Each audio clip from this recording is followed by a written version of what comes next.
नमस्कार साथीहरू, जीवी राई खोइ हो आजको विषय रहेको छ हाम्रो यही जीवी राईको बारेमा।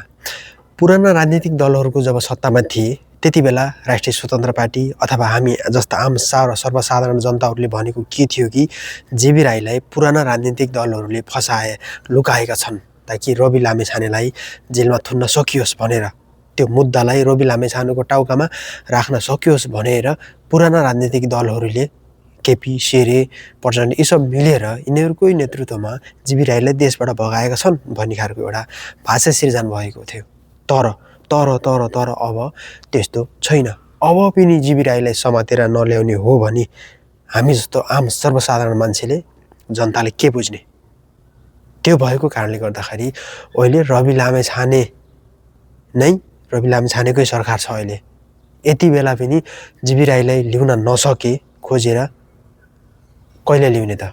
चाहे इन्टरपोल लाएर होस्, चाहे जुनसुकै माध्यमबाट पनि होस्, अब जीवी राईलाई जसरी पनि ल्याउनै पर्छ। अबको देशको मुख्य एउटा चाहना भनेको नै जीवी राई जस्तो ठगी र स्पेसली सहकारी पीडितहरूलाई चाहिँ जीवी राईको धेरै आवश्यक छ ताकि सहकारी पीडितहरू न्याय पाउनको लागि देशमा कति दुःख गरेर बाटोमा मकै पोलेर बाटोघाटोमा दुःख गरेर भारी बोकेर तपाईको चाहिँ जम्मा गरेको सहकारीको पैसा अपचलन गरेर फरार भएका जीवी राई फरारै छन्।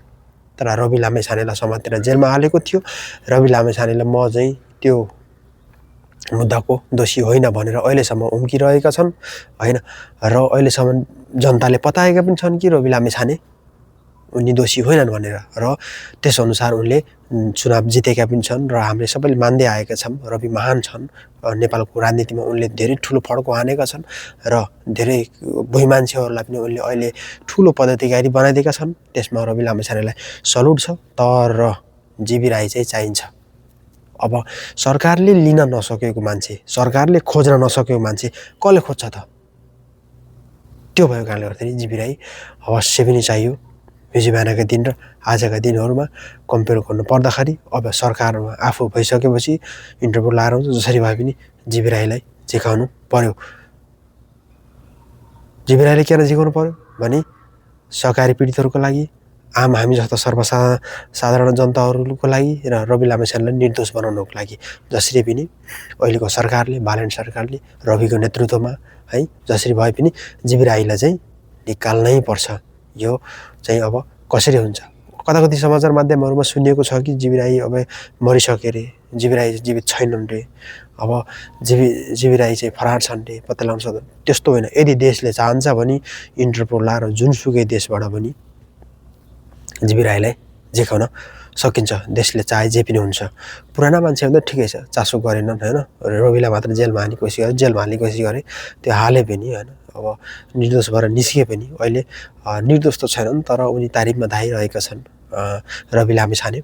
तर जीवी राईलाई पनि खोजी गर्न उति बेलाको सरकारले पनि चाहेनन्। रमेश लेखक गृहमन्त्री हुँदाखेरि जीवी राई कहिले ल्याउनुहुन्छ भनेर भन्दाखेरि उनले भनेका थिए जीवी राईलाई त्यहाँबाट ल्याउँदाखेरि भने पत्रकारले टक्कै प्रश्न समातेर कहाँबाट भनेर सोद्धाखेरि उनी अकमक परेका थिए। ती सब कुराहरू एक्टिभिटिज, पुरानो सरकारको एक्टिभिटी देख्दाखेरि हामीलाई लाग्छ कि जीवी राई नै पुरानै सरकारहरूले लुकाएका हुन् कि जस्तो लाग्थ्यो। तर अहिले चाहिँ नयाँ सरकार छ नि त, सरकारले चाहे कहाँबाट के गर्न सक्दैन।